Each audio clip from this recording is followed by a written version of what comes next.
Bonjour, on est ici aujourd'hui pour parler de notre sujet qui est la publicité ciblant les enfants. Ça va faire bientôt 20 ans que les enfants occupent une place grandissante au sein des familles en termes de consommation. À cela s'ajoute le fait qu'ils sont en vérité les consommateurs du futur. Et pour les entreprises, ils sont donc une cible de choix puisqu'ils représentent un investissement sur le long terme.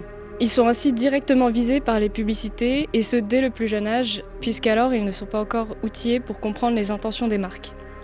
Les médias relayant ces publicités ont drastiquement évolué ces dernières années pour s'orienter plutôt vers le tout numérique. On a donc décidé de s'intéresser aux différents moyens mis en place par les marques pour atteindre les enfants, aux enjeux moraux qui découlent de ces décisions, ainsi qu'aux solutions qu'on pourrait proposer pour les résoudre. Par exemple, certaines d'entre elles vont même jusqu'à créer des films ou des jeux vidéo dédiés à un produit.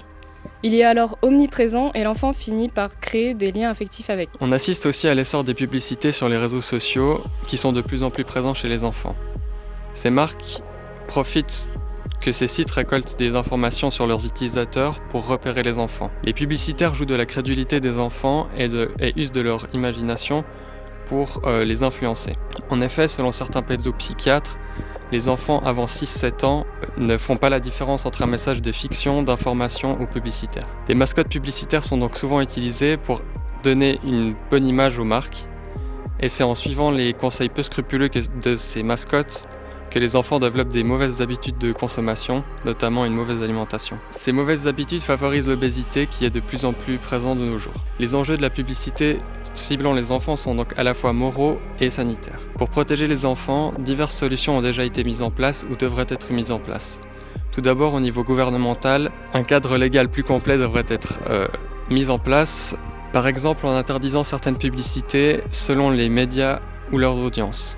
Plusieurs pays tels que le Canada ou le Chili ont ainsi instauré des lois restreignant les publicités ciblant des enfants pour des produits jugés malsains.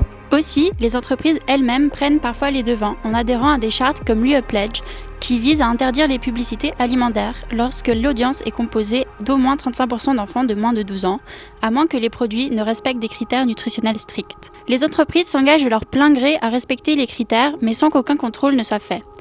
Cette solution est donc assez utopique selon nous. Les marques n'ont pas de grand intérêt à les respecter, si ce n'est pour améliorer leur image.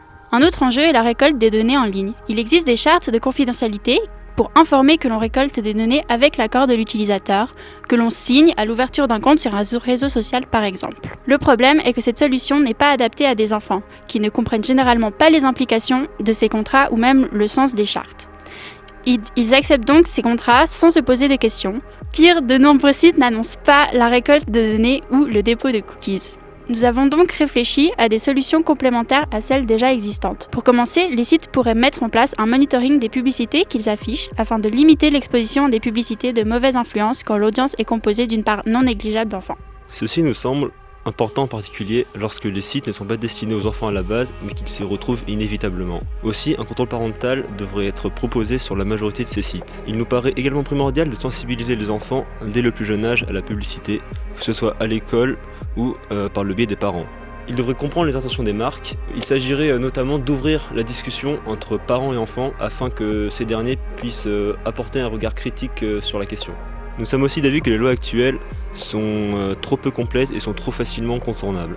Les ajuster obligerait les entreprises à adhérer à des critères concernant la qualité des produits vendus par exemple. On estime aussi qu'ajouter des contrôles systématiques et des sanctions favoriserait le respect de ces lois par les entreprises. Finalement, de nombreuses solutions existent déjà, mais certaines ne sont pas véritablement efficaces. Chaque acteur a en effet son rôle à jouer dans la protection des enfants, que ce soit les médias, les parents, l'État ou même les entreprises elles-mêmes. À notre avis, il est cependant primordial de créer une base légale plus solide pour limiter le ciblage des enfants par les industriels, ainsi que d'éduquer les enfants à ce sujet pour qu'ils soient outillés afin de faire face à ces publicités. Parce que l'insouciance des enfants ne devrait pas faire d'eux des propres privilégiés, mais mérite d'être protégés au maximum.